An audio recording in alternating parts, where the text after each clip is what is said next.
Happy Friday, everybody, and welcome to the madness as it continues. Last night, we had a lot of fun games, and tonight we have more. So, Chris, it's good to see you on this beautiful Friday afternoon.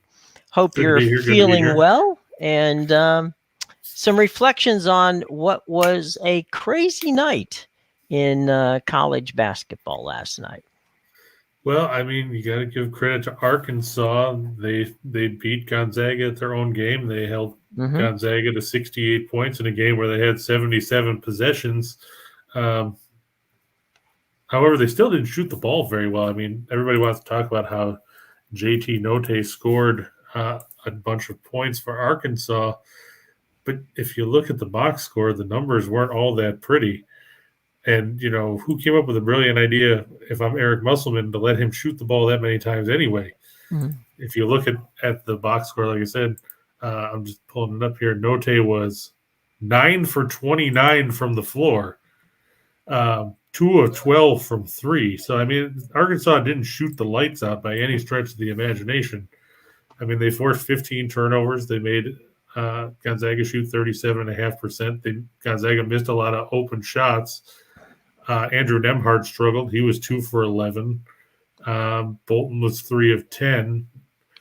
And, Chet Holmgren got himself in foul trouble, and that's really what hurt Gonzaga the most because it took them out of the ability to have those two bigs going up against one guy that's 6'10 for Arkansas and a couple of 6'6 guys. Let me ask you a question in watching that game. Did Arkansas, by design or by absolute total happenstance, get Gonzaga out of rhythm? Because that was the problem with Gonzaga. They were trying every time they started to get into rhythm, they would either screw something up or Arkansas would make a play. And I don't want to take away from Arkansas something that they may have done, or by the same token, I don't want to give them credit for something that just Gonzaga tripped over themselves. It seemed like they played. It was frenetic. The game was very frenetic. Right. There was no flow on either side, and it just seemed to be oops. They would each have a streak where they'd run and have each team would score like 8 or 9 points in a row, and then they couldn't score to save their lives. It was not a balanced game at all. Yeah, it was I think, at 6 to 1, half dozen of the other. Arkansas obviously designed their game plan to force Gonzaga out of their comfort zone. And Gonzaga tripped over themselves. Like I said, they had 15 turnovers. And that's basically what killed them. That inability to knock down open shots. They had a lot of them. Right. They just weren't knocking them down. And that's going to kill you. I mean, neither team shot the ball well. Arkansas shot 40%. Like I said, Gonzaga was 37.5. They combined to go 12 of 46 from three-point range. So there were a lot of bricks being fired up around the Chase Center last night. Yeah, the other thing, too, was they weren't hitting free throws. Well, Gonzaga actually hit them better in this game than they did previously. They were 15 of 20. Right. Arkansas was 9 of 14. But, Gonzaga, I think, once Holmgren got in foul trouble, it kind of threw them off their rhythm. Obviously, he's a big factor in their team, but he only played 23 minutes and he fouled out. But in those 23 minutes, he had 11 points and 14 rebounds. So obviously losing him for extended periods probably is what swung that game for Arkansas because you didn't have to worry about him and Timmy on the floor. So it took away that big size advantage that the Bulldogs had. And not that we're going to say that the officials were bad. Well, they weren't good. Like Sly just said, he thinks 3 of Chet's fouls were BS. Yeah, so did Gene Seriton, who was on the broadcast last night. He was, let's just say, he was mildly critical of the officiating in how they set this thing up. And there were 3 or 4 times when the guys from Arkansas, and again, I'm not throwing shade on Arkansas. They won. God love them. Good luck as they move forward. But guys running literally out of bounds, and they didn't call. Well, that happened in the Duke game too, when Jeremy Roach was way out of bounds, and they didn't call it. Yeah. Speaking of, give credit to Duke. They came back down the stretch, though you have to admit that there were some questionable calls in that game too that benefited Duke, that did not benefit Texas Tech. Mm-hmm. But I mean, you got to give Duke credit. They scored 49 points in the second half against the number one team in defensive efficiency in the country. I said yesterday I didn't think they would shoot better than 50%. They shot 51.9. I'll admit that I was wrong in that regard. But when you get help from the officials and they miss calls, I mean, sometimes those things happen. I know the officials aren't perfect. They're not robot officials like we've heard about with Major League Baseball. But, Texas Tech had chances. They just didn't capitalize on them. I was a little surprised. Davion Warren only played 10 minutes for the Red Raiders, and Santos Silva only played 8. You would have thought that those guys would have gotten some more minutes. I thought they overcoached themselves. And that's possible, too. I mean, they're down the stretch there when they were down by 5, when Arms hit that 3, he kind of dribbled around for a while before he decided to finally shoot it, and then looked at himself like he was excited that it went in, which I guess makes sense since it was the only one he made in 6 3-point attempts. Right. But you had plenty of time to shoot the ball before that. Right. And I think they were just passing up open opportunities at key times and settling for shots that they didn't need to take. Yeah. I think that they played themselves out of that game. Well, we got rid of another one. Arizona took the long ride home last night. Well, and I mean, that was one that, you called that one. Yeah, we talked about how Houston is a critically underrated basketball team and I don't know what the people on the tournament committee were thinking, saying that this team that is number 2 in basically every predictive metric in the country should be a 5 seed.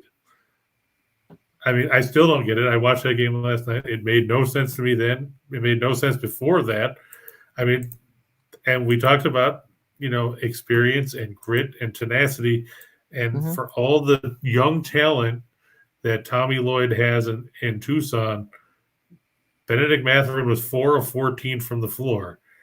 Chriso was 1 of 7.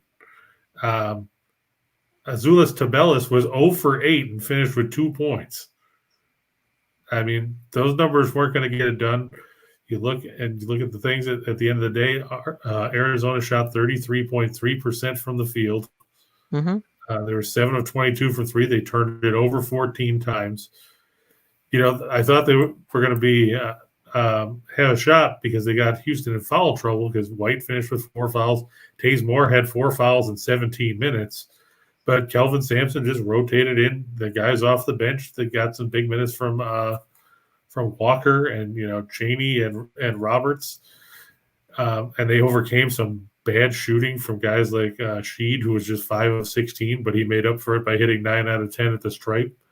And at the end of the day, Houston's defense is what made the difference in the game. That and rebounding. Arizona gave up 12 offensive rebounds again, and you can't do that against a team like Houston that will stifle you defensively. Well, I'll tell you what, we're going to get ready to take a look at the 4 games for tonight. But first, we're not going to talk about Michigan losing. Oh, you know what? I was so happy about it that I just totally put it out of my head. Michigan, and that puts Purdue's the lone Big Ten rep still in the tournament, at least till tonight. Michigan. That was another ugly game. Yeah, I mean, Michigan, they struggled all day long offensively. You saw they were within 4 with 3:19 to go, and then scored 5 points the rest of the way. And most of those came when the game was already well decided because they only scored 2 points, or they didn't score at all until there were 28 seconds left. By then, Villanova had built up a lead. I got a big kick out of everybody talking about how Villanova was going to be overmatched by Michigan. And I'm thinking, perhaps I had not seen the same Villanova team or the same Michigan team. Because when you and I talked about this yesterday, the last thing I think we said, and we gave Michigan props in certain areas, the last thing we said was that that Michigan was overmatching them.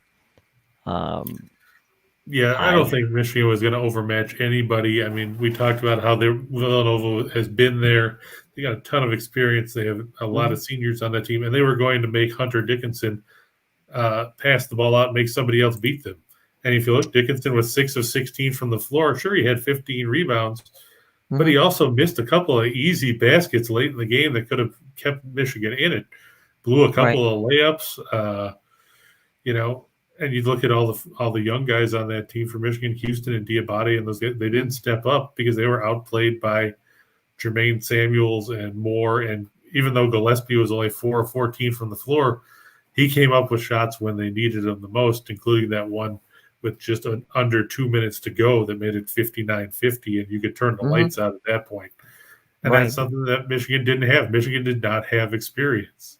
And experience will get you through games like this in March. And they didn't have poise. And you have to have both. So, going 7 of 14 to the line doesn't help you. Clunk. Yeah. All right. Well, pardon my total madness with regard to Michigan and a mental break, but let's go to some people who want you to take advantage of this madness, okay? And the madness comes from our friends at Caesars. That's right. Caesars has a cool deal. Caesars Sportsbooks March Madness promo. Bet $20 or more on men's college basketball and get $200 in free bet if your team scores a single point.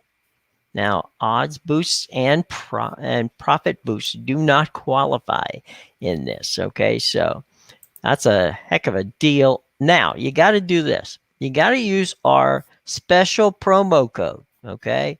WA, Winners and Whiners, MAR, like in March, and 2, all right?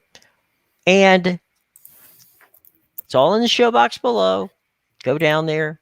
Caesars Sportsbook, fantastic group. Remember, you have to be 21 years of age to play. Always bet responsibly. And this particular wager is not available in the state of West Virginia, okay? So if you happen to be out there in West Virginia, sorry, boys and girls, this one's not for you, but plenty of other great things on on Caesars and our buddies at MGM are for you. So check it out. That's Caesars Sportsbooks March Madness promo. Take advantage of it. While we're talking about March Madness, cool stuff, let's talk about 2 other things. One, we have a free sports betting guide. You can still get it for the Sweet 16. You still got games tonight. You'll have games over the weekend. So by all means, jump out there and check our show box for that. And also, let's talk about a chance to win $10,000. That's right, $10,000 without wagering a penny. We like that. So here's the deal. And Chris is going to explain it to you because Chris is very up to date on how this works. It's a free game, and you're going to have to get, you're not going to get the information, though, until after tonight's games are played, all right? Because this is the final 8. And Chris, explain how this works, my friend.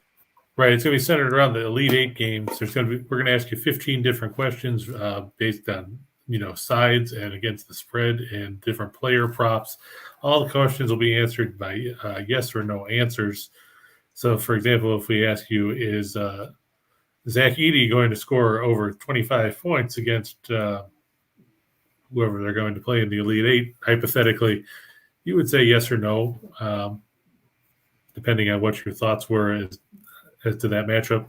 If you manage to get all 15 right, you could win $10,000. If you don't get all 15 right, but you still answer more than anybody else correctly, you'll still win a cool $1,000, which is pretty good considering you're putting up $0 and 0 cents to start with. And there you go. So all of that's in the show box below, along with our Caesars promotion. So go down there and check it out. And I think that you'll find a bunch of other stuff in there. We'll talk about some more stuff with Chris and all the other stuff coming up soon. But Let's get to the games tonight. You're betting on spring training baseball. Why? What's he want to know? No, he said his parlay today is the Cardinals, the Rays, and the Giants on the money line. Why are you betting on spring training baseball with a bunch of guys where no starting pitcher is going to go more than 2 innings? If that. On top of that, you're going to see a bunch of guys that are going to be, playing down in the minors pretty soon.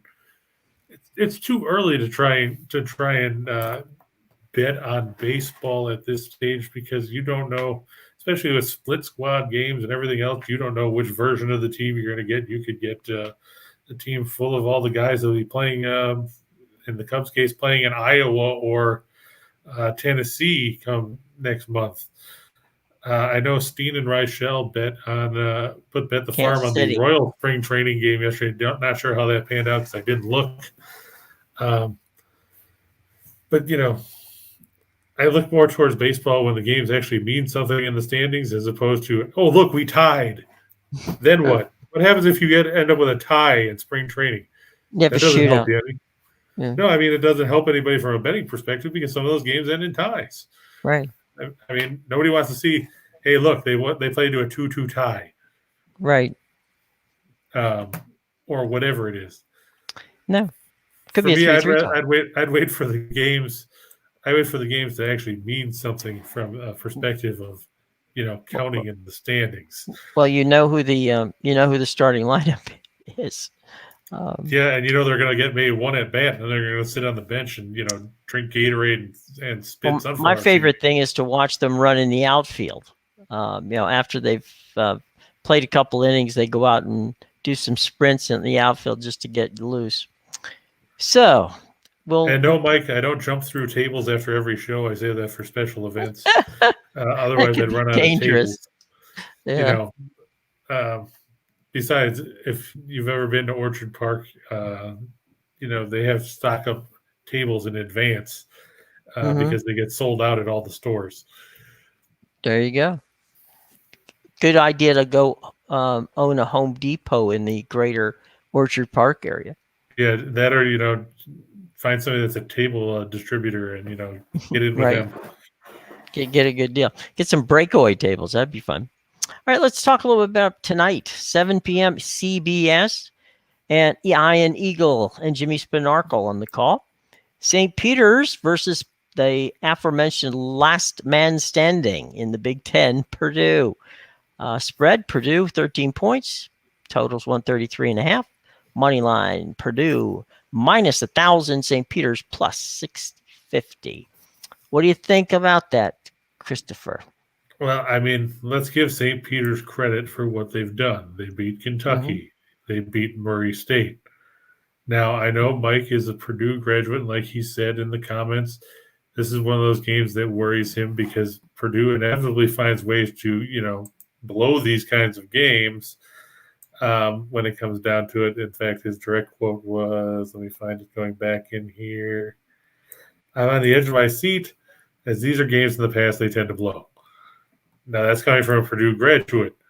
However, in this case, I think that the size factor that Purdue has going for them is going to be too much for St. Peter's to deal with. If you look at St. Peter's starting five, Nadefo is 6'7", Drame is 6'7", Edert is 6'2", Banks is 6'3", and Lee is 6 feet tall.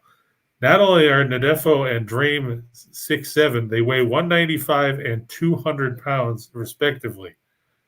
The biggest guy that gets any minutes to speak of is Clarence Rupert, who's 6'8" and 245 as a freshman.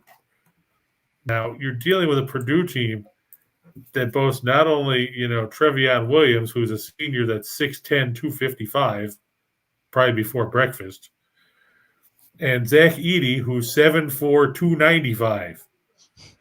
It's going to be almost impossible for St. Peter's to try and slow those two guys down. I mean, you think about it, even if you play Rupert at 6'8", you're giving up 8 inches and 50 pounds to Edey in the low block. In the case of Nadefo, it's 9 inches and 100 pounds.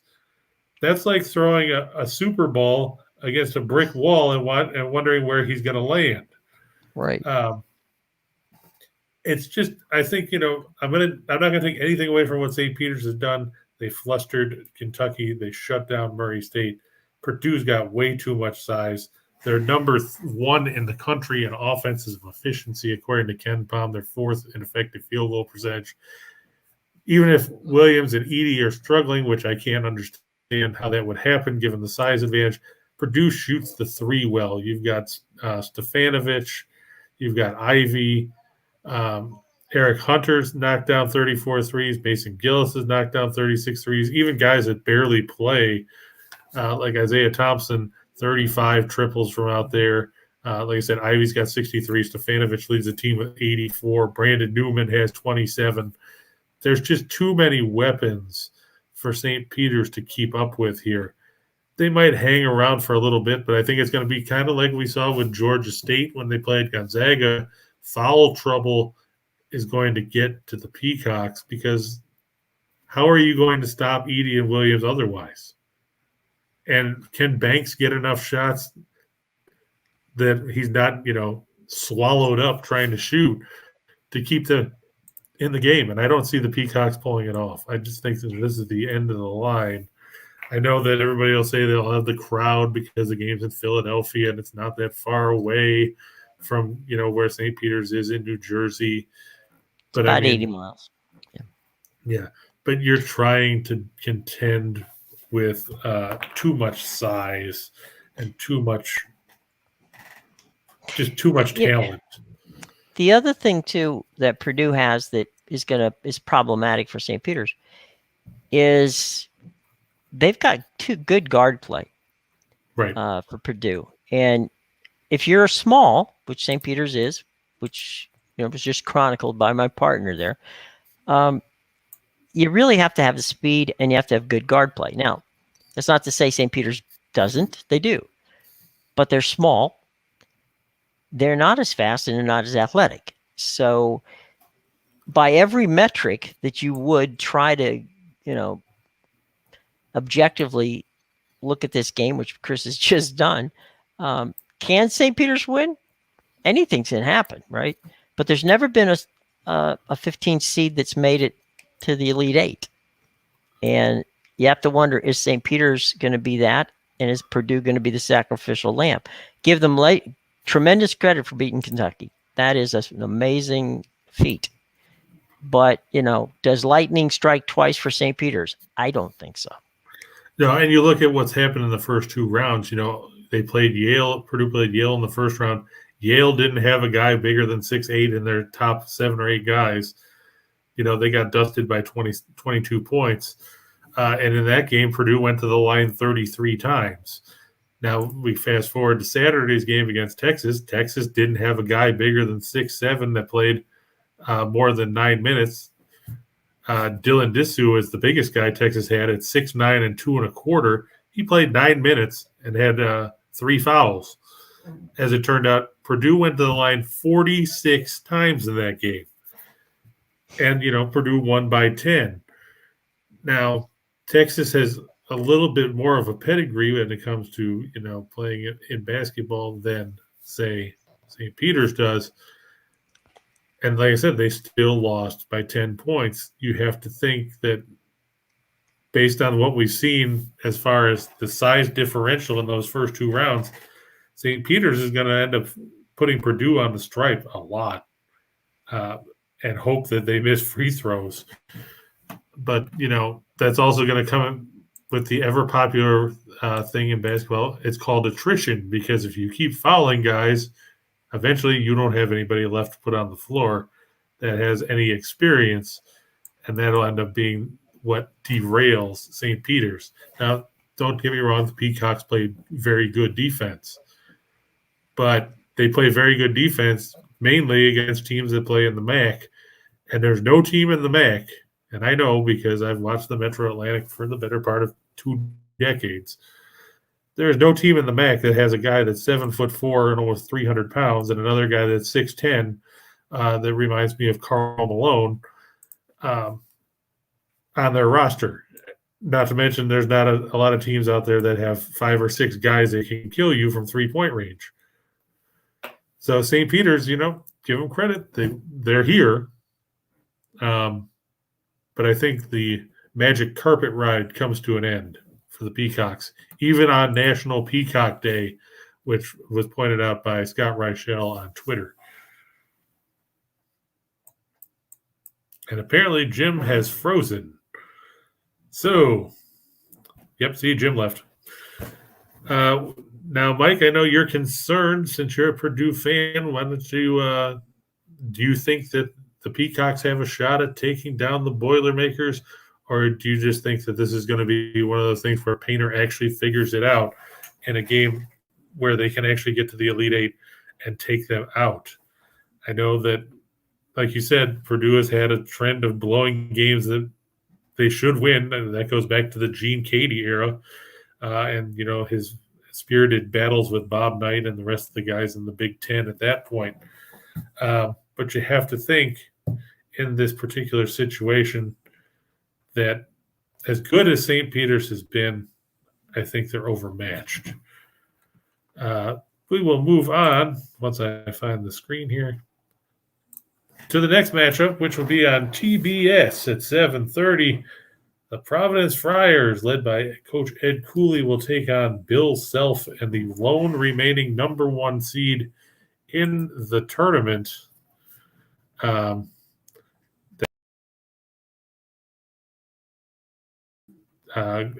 there's Jim again. He made it back. Look at that.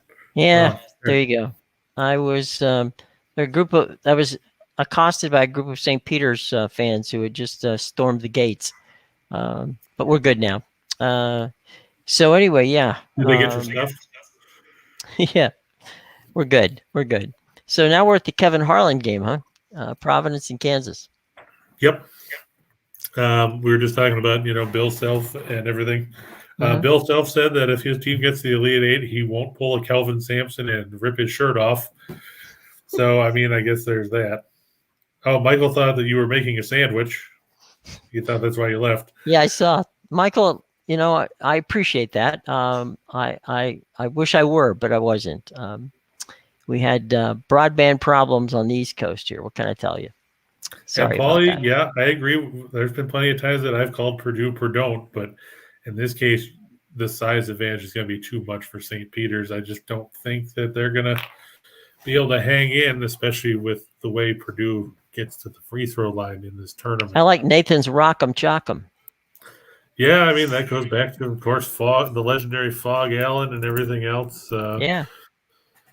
But, this is going to be tough for Providence. I know that Providence had a good showing in the second round as they rolled over Richmond, who nobody thought was going to be there except us. Right. Because everybody thought Iowa was going to be there because Iowa won the Big Ten tournament. But before that, they had their issues with South Dakota State, who was a team that was on a roll. The thing in the case of Providence is, can their defense do enough against Kansas? We know the Jayhawks are a good, effective offensive team. They're 6th in adjusted efficiency offensively. They're 25th in field goal percentage. They're 33rd in offensive rebounding percentage. They don't turn it over a ton, and they're not over-reliant on the three like a lot of teams are. When we talked about teams like San Francisco that jack up nearly half their attempts from the floor from three-point range, Kansas takes just about 1 out of 3 shots from beyond the arc. That's a 279th in the country. And they actually shoot fairly well out there, which is a good behind Agbaji and Christian Braun. They've got an interior presence in McCormick, which is a major plus for them because they haven't had a guy like that probably since Azubuike left. You look, and McCormick is 4th in offensive rebounding percentage in the country, grabbing offensive boards on 18.1% of misses by the Jayhawks this year. They still got Mitch Lightfoot, who I think has been there since roughly the end of the Larry Brown era. Right. They've got Yusufu, who transferred from Drake. He's a good player that can step up. You got Jalen Coleman Lance, who I think has played at about 35 schools now. You got DeJuan Harris.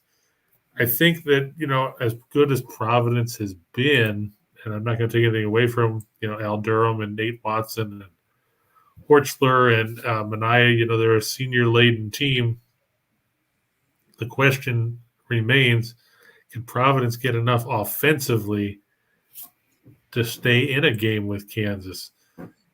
I know that, they rely on defense, but they're middle of the road when it comes to shooting the ball. They get a lot of shots rejected. And, they're not a tempo team, so it's going to be interesting to see how that plays out. Providence is 283rd in tempo at 65.2 possessions a game. Kansas is 64th at 69.4. And for all the talk that we just gave you about Kansas's offensive numbers, they're good defensively. They're 28th in defensive efficiency, 37th in effective field goal percentage at 37.7%. Meanwhile, Providence is 57th in defensive efficiency. They're 34th in effective field goal percentage defense. I just think in the end, Kansas has a little more experience in big games like this because Providence has not been a team that you see making much of an impact in the tournament in recent years. They were a 500 team last year. They probably had a shot at making the field in 2020 had we had a tournament because they were 19 and 12. Mm-hmm. They didn't make it in 2019. They lost in the first round in 2018. They lost in the first round in 2017. So the last time they had won a first-round game in the tournament prior to this was 2016 when they beat USC by a point and then lost to North Carolina. And that was a different team because that team had, Chris Dunn and Rodney Bullock, a couple of guys that play in the association now. This Providence team, while they have a ton of seniors, none of these guys really jump out and say, these guys are going to make the jump to the next level. Mm-hmm. And in games like this where you've got a team like Kansas where somebody like Agbaji is probably going to be playing at the next level and a guy like McCormick could carve out a role as a role player and a big off the bench, things like that. I just think that Kansas has probably got a little too much in the tank, especially with Remy Martin playing well down the stretch. I'm going to lean towards Kansas here just because I'm not sold about Providence. T-Train, you're someone saying that, of course, Kansas could do something that they usually do, which is trip on their way in. And, look, anything's possible. And we saw that last night. We saw it in games before. But, we try to stick to the numbers. And the numbers, don't always lie. And so we'll see. I mean, can Providence win? Of course they can win. But the arrow seems at the moment to be pointing Kansas as well. So Bill, what is the total for Purdue for the team total? I haven't seen it since last Bill night. asked about the Purdue game. Yeah, I'm just curious what the team total is. I haven't seen it since yesterday, so I hadn't had a chance to. While we're waiting for that, we have a quick Cubs update because this just in from our Cubs update group. Yeah, Suzuki's going to be making his debut. Of course, the Cubs got him from everybody's favorite Japanese team, the Hiroshima Toyo Carp.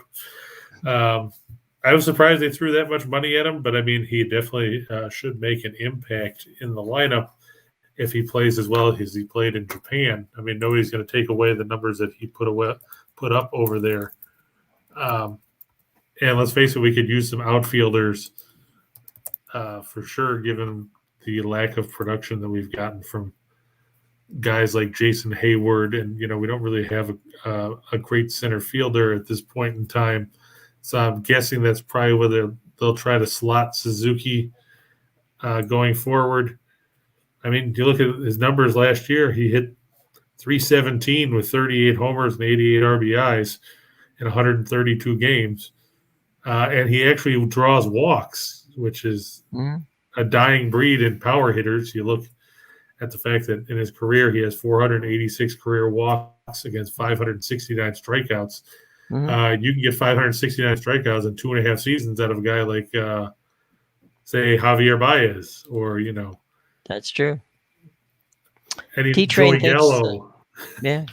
T-Train says Purdue over 73 might be the play. I think that's a safe number. I mean, you have to think unless St. Peter's basically pulls a Will Ferrell in semi-pro and jabs a knife into the ball and cuts it open to drain all the air out. You have to think that Purdue is going to get to that mark. You look down the stretch for them. Like we said, they scored 81 against Texas. They scored 78 against Yale. Before that, they had 75 against Michigan State. They had a rough stretch at the end of the regular season where they played against some good defensive teams. But you have to think the volume of free throw attempts is going to help Purdue in that regard. And as it stands, the Boilermakers are 14th in the country in free throw rate at .385 free throw attempts per field goal attempt. Meanwhile, St. Peter's defensively, 348th. They give up .419 free throws per field goal attempt. That's not a number that bodes well, especially with the size advantage. You have to think. And Reichel was asking this. He wanted to see one of the books put up a over-under on free throw attempts for Purdue. And I said, do you think there's a number that would be high enough where you would consider taking the under? Because even if it got up to 35 or so, you'd probably still lean towards the over just based on what we've seen. And with St. Peter's committing that many fouls and putting that many ties on the stripe, you have to think that could help them push over easily. CBS 40 minutes after game one, it'll be North Carolina and UCLA. This is a battle of two teams that have been there, done that, saw the movie, bought the T-shirt. So and then they get a copy of the home game. That's true. So some pedigree programs here. Yeah. Who's commentating that one? Do we know? That's CBS, so that'd be Iron Eagle and Jimmy Spinarco. Okay, so that's right. It's going to be those two guys, right? Yeah, UCLA is only favored by 2.5. I know the big question is whether Jaquez Jr. will take the floor. He's going to try to gut it out as of earlier this afternoon. That'll be a big boost for Mick Cronin because they could definitely use his production on the offensive end of the floor. One thing we know for sure is UCLA is going to get a lot of shots because North Carolina doesn't force a lot of turnovers. Defensively, they are 347th in the country in turnover percentage on the defensive end of the floor, 14.1%.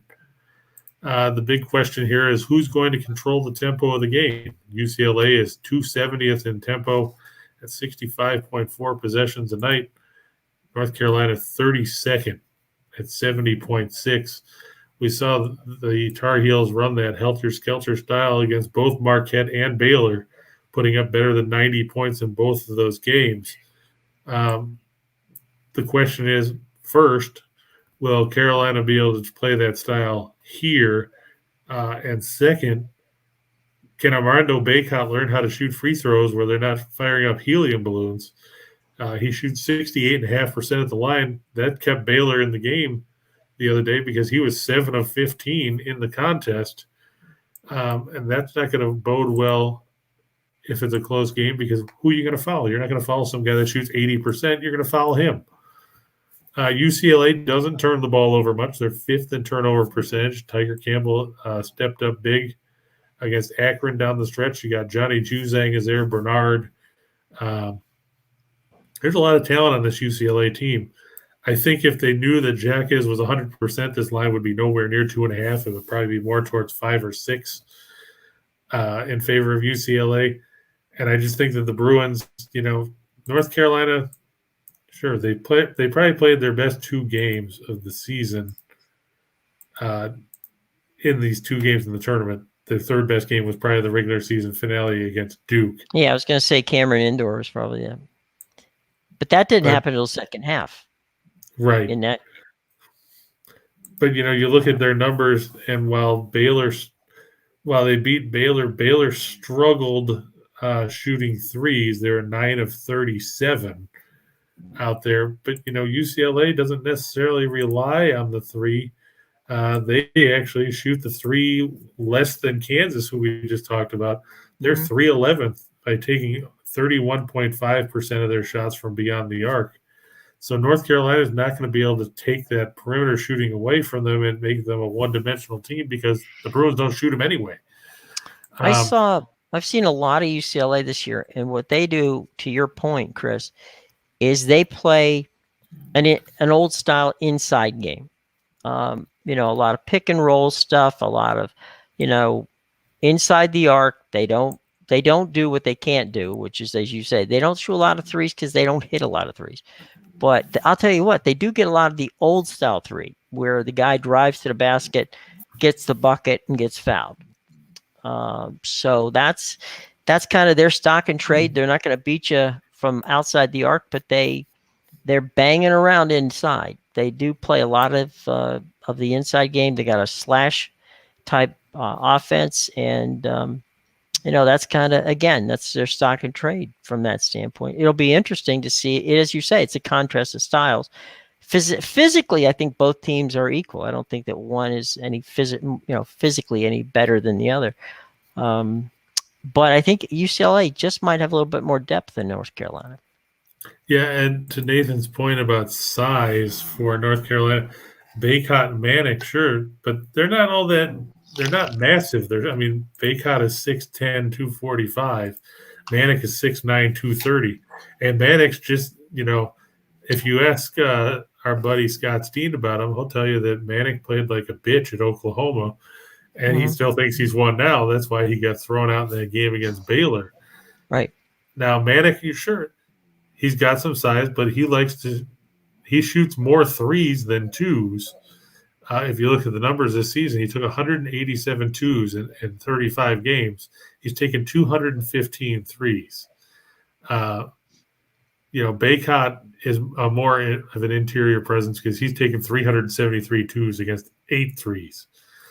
But, the problem for Carolina is if they get over-reliant on the three, and we've seen this happen to teams for years, going all the way back to 1991 with UNLV, they were 36 or 37-0 going into the Final Four, and they got reliant on the three. And when the threes don't fall, sometimes those teams don't know how to adjust. We saw that happen down the stretch against Baylor. Remember, this is the North Carolina team that led by 25 points midway through the second half and ended up in overtime. Now, if you blow a 25-point lead and end up in overtime again, you deserve to lose. I just think that, Caleb Love and RJ Davis and those guys, they're going to fall in love with the three. They're not going to go down. Mick Cronin has been around for a while as a coach. Hubert Davis, I get it. He was a great ball player in college at Carolina. He's had experience as an assistant. This is his first year as a head coach. How's he going to adjust when the game's on the line? I'm gonna lean towards UCLA here. I just think that the Bruins have the advantage in this matchup. And like Mike said, UCLA and Purdue would be a great matchup because of all the history. Of course, the Wizard of Westwood, for all of his tenure at UCLA, was an All-American at Purdue before he started his coaching career. There's that Indiana connection that he had. And Jim, Damien has a question for you. Is UNC the more athletic team because he thinks UCLA has the better guards? That's an interesting question. I would say that I would say UCLA is probably a little bit more athletic only because the style of play that UCLA has requires all 5 players to play at an not up tempo, but you know what I'm saying, an ability to, even their bigs can run the floor. Okay, which is good for them. And they played in the conference where, had it not been for Arizona, they probably would have been the best team in that conference. But, North Carolina's not bad either. They're not a bad basketball team. So I would say this is a pretty evenly matched game, and I like the 2.5 point situation there. But as Chris says, I mean, the experience that UCLA brings to bear is something that certainly in tournament time, and especially when you're getting ready to crush to the Final 8, you really need that experience, and UCLA's got it. So we'll see. Yeah, 40 like minutes. you said, if you look at the depth, Yeah. North Carolina in that game against Baylor, R.J. Davis played the whole game. That's not going to happen against UCLA. Yeah, Baycott and Leaky Black each played 40 minutes. Love played 32 because he fouled out. Right. And Maddox played 28 because he was ejected. Yeah. Well, so you had to play Dontrez Styles. Yeah, you had to play Dontrez Styles for 25 minutes because you had no choice. Mm-hmm. I mean, he came into that game averaging about 4 minutes a game. Mm-hmm. And you had to play him for 25 minutes. I mean, he hadn't played in the last 4 games combined. He had played, or the last 5 games even, he played 23 minutes combined in the last 5 games going into that game. He hadn't played more than 16 minutes in a game all season. So that just goes to show you that if there's foul trouble, who does Hubert Davis go to? Because the only two other guys that played any minutes against Baylor, Justin McCoy played 10, and he averages about 6 minutes a game. And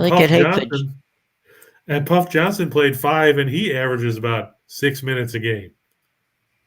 He can always hope that James Worthy has some eligibility left. Yeah, I guess you could get Sam Perkins or somebody out of the crowd. Right, yeah. But, I mean, you're looking at if North Carolina gets in foul trouble, they don't have a bench of guys that they can rely on to do anything because they don't play them any minutes. Well, and UCLA does rotate people in and out. Right. They go 8 or 9 deep. Yeah. There's that. All right. Well, 40 minutes after game 1, Mr. Harlan gets his voice back, and you got a 10-11 Miami and Iowa State. And I saw somebody in the comments was talking about Miami's got a good coach. Love Jim Larinaga. Wonderful guy. A hell of a recruiter, and someone who, if he's in your house recruiting, it's hard to say no to him. He's a great salesman for when he was I saw him a lot when he was in the DC area here with George Mason, and when he went to Miami, it was like, all right, give him a program to sell and he'll sell it. So, and he sold Miami pretty well, and they've turned the ball over very little in the games that they've played. Right. There's actually 6th in the country. They're 1 spot behind UCLA in turnover percentage on the season at 13.6%. The bad part is that they struggle on the defensive end of the floor. Right. They're 298th in effective field goal percentage defense at 52.9%. So it's either Miami gets a turnover because they're 59th in that category on defense at 20.4%, or they give up a lot of easy baskets. And the last thing you want to do against a team like Iowa State is give up easy baskets, because Iowa State normally can't hit the broadside of a barn. And that's being generous. We talked going into the tournament how they struggled offensively. They scored 36 in a home loss to Oklahoma State. They scored 41 in the Big 12 tournament against Texas Tech. And when we talked about this game last week, when they faced LSU, Reichel said, "Aren't you worried that they scored less than 50 points in 2 of their last 3 games?" And I said, "You can win. You can score 50 points and still win if you only give up 49." And if you look at what Iowa State's done in the tournament, they win ugly. They won 59-54 against LSU in that game.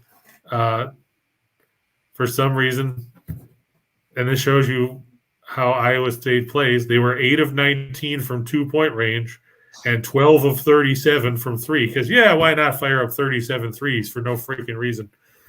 In that game, you said they couldn't hit the broadside of a barn. There are a lot of barns in Iowa. So. Yep. I mean, if you take out Tyrese Hunter, who was 7 of 11 from 3 in that game, the rest of the team was 5 of 26. And they still won.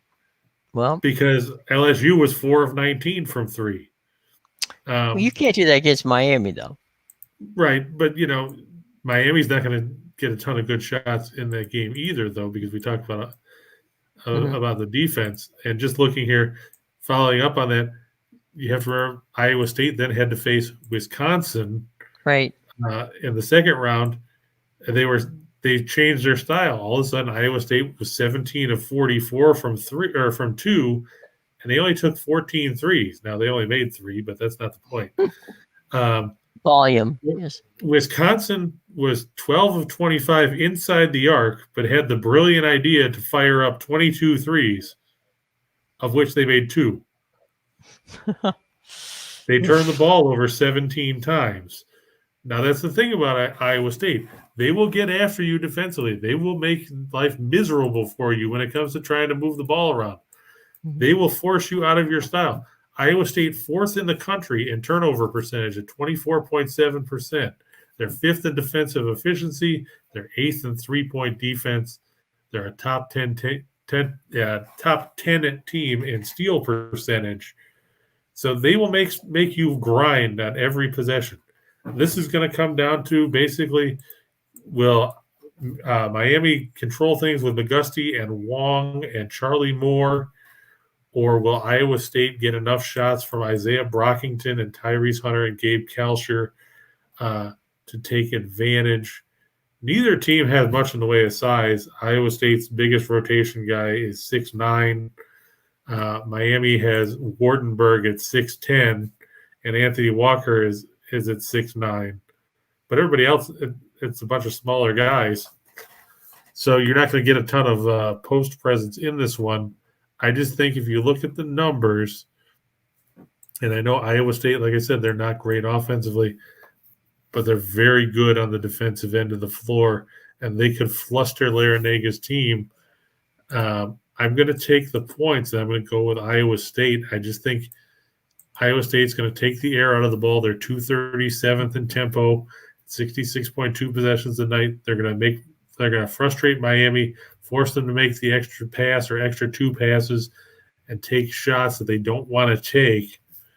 And it's going to end up frazzling Laranaga's team. And in the end, Iowa State wins another rock fight where you might not see either team get out of the mid-60s and advance. One quick question before we move on, and that comes from Bill McDonald asking if you like the total.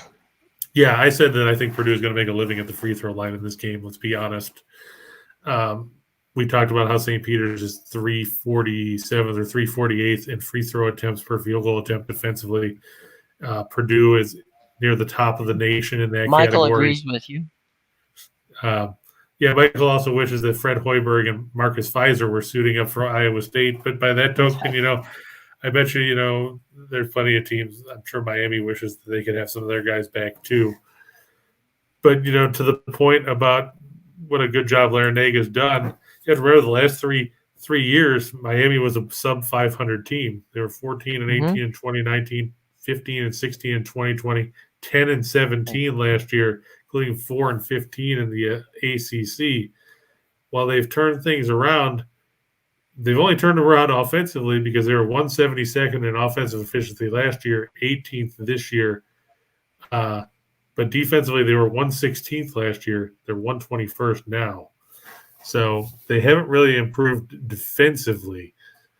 And I think Iowa State's defense is just going to be a little bit too much because, let's face it, in the ACC, you don't face defenses like what Iowa State does. Right. If defense is secondary to, dunks and threes. Right. Well, there's no question this year that the Big 12 has been – I know that the Big 10 got 9 teams in, but for my money, the Big 12 was a better conference this year,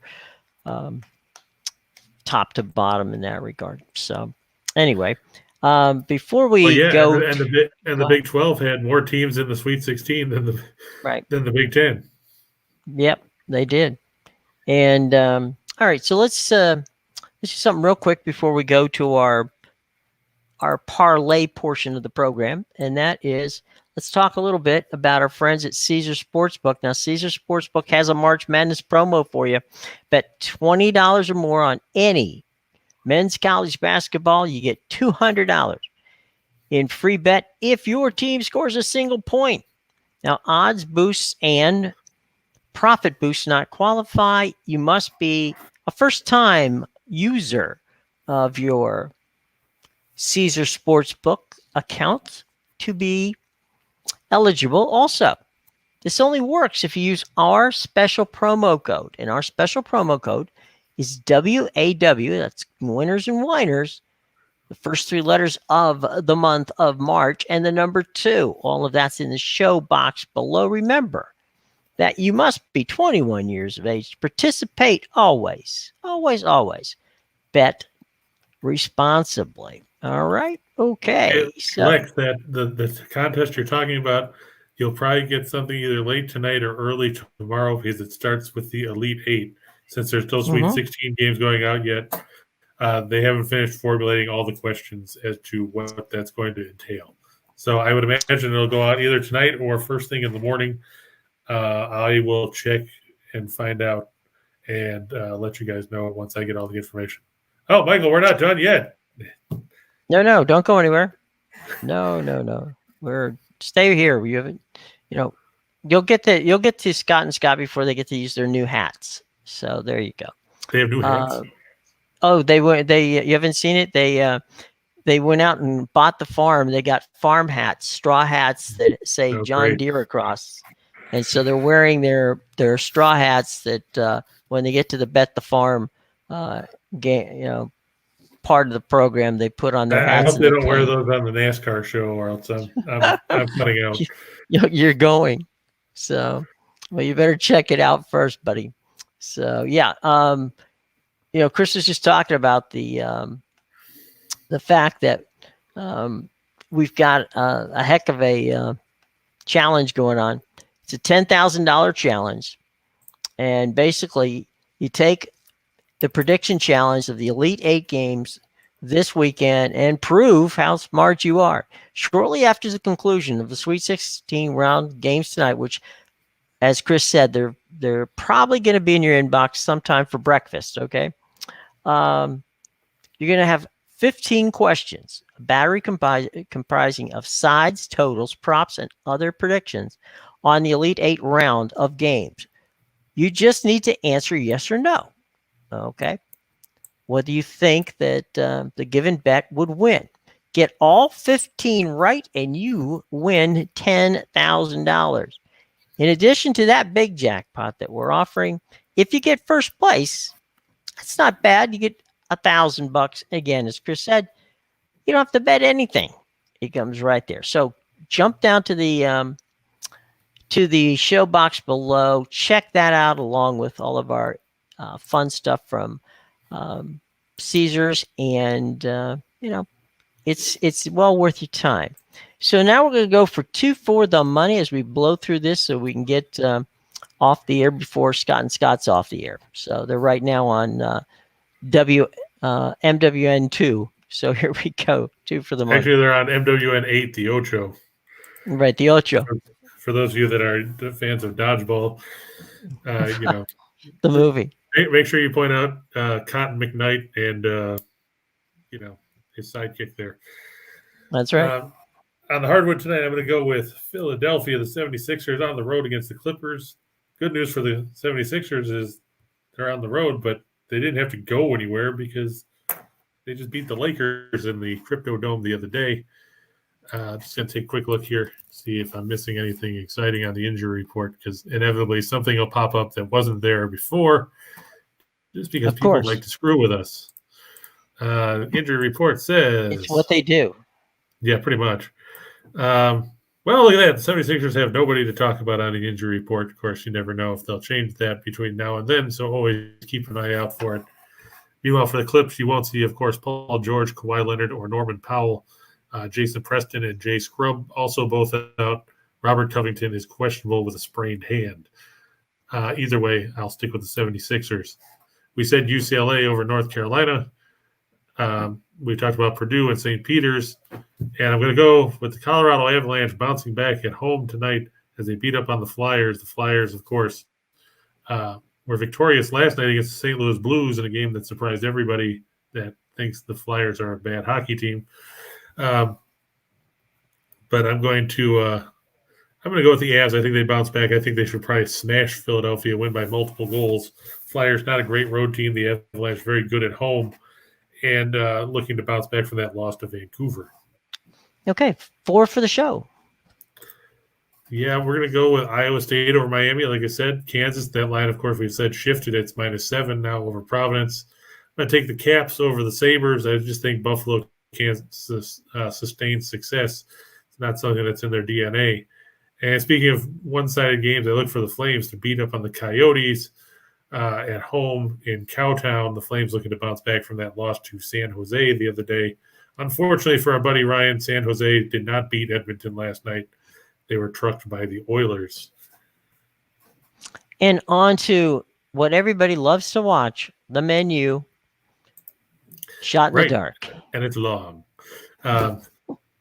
Before I get to that, Michael, I agree. I like the Pistons tonight. Hopefully they don't trip over their own feet like they did the last time they were a favorite when I said they would beat Portland. And then they probably went out and lost outright to Portland. But I think that the Pistons, they're the better team tonight as they take on everybody's favorite team, the Washington Wizards. Yes. Speaking of, for the Washington Wizards, they will have absolutely nobody of value playing outside of Kristaps Porzingis, as Bradley Beal, Daniel Gafford, Kyle Kuzma all out tonight for Washington. On the flip side for the Pistons, Hamidou Diallo still out with that broken finger. Isaiah Livers is out with a concussion. Chris Smith out with a knee sprain. But you'll have Cade Cunningham, you'll have Jeremy Grant, Kelly Olynyk, and the rest of those guys. I like the Pistons in that one. I meant to put it on my list, but there are so many other exciting games to put on there. I'm going to go with St. Peter's and Purdue edging over the number just thanks to free throw volume. I think that Purdue can do enough to push this one over. And St. Peter's will probably hit some garbage threes to push it past the number 2. Same token, North Carolina, UCLA, I'll go over 141.5. There's a lot of offensive weapons there. We said North Carolina's gone over 90 in both their tournament games. UCLA bounced back from that stiff game against Akron to put up 72 on a good St. Mary's team. And North Carolina doesn't play defense like either of those teams. So there should be more points to be had here. Providence, Kansas, I like to fall under 141.5. I just think that it's now 142, of course. I just think that this game is going to end up something like 73 to 64, 73-63, something like that. So it ends up short of the number. Same token, I expect another rock fight with Iowa State. We talked about how Iowa State's won 2 games with totals of 113 and 103. 131 seems like you're going from here to Mars as far as the leap that you're trying to make there. On the hardwood, I'm going to go with Utah -4 over Charlotte. I just think that the Hornets are too inconsistent. The Jazz will have everybody outside of Bogdanovich back tonight. Whiteside's questionable, but I think he'll play. Meanwhile, Gordon Hayward's still missing for the Hornets. That's a big blow for them. The Hawks over the Warriors. Now, the Warriors have burned me twice this week, so I'm due. They lost to Orlando and then turned around and beat Miami.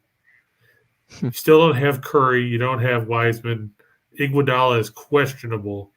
For the Hawks, Bogdanovich is questionable. So you got both the Bogdanoviches on the injury report. I'm sure Chuck will have a field day with that. John Collins out, of course. Skylar Mays also out for the Hawks. But they still got Trae Young, and they got Gallinari, and they got Clint Capella, and they got all those other guys. As long as Atlanta doesn't fail to play defense at all, they should get the win. I'm going to take Dallas +3 over Minnesota. We saw these teams meet Monday in Dallas. The Mavs picked up a 110-108 win.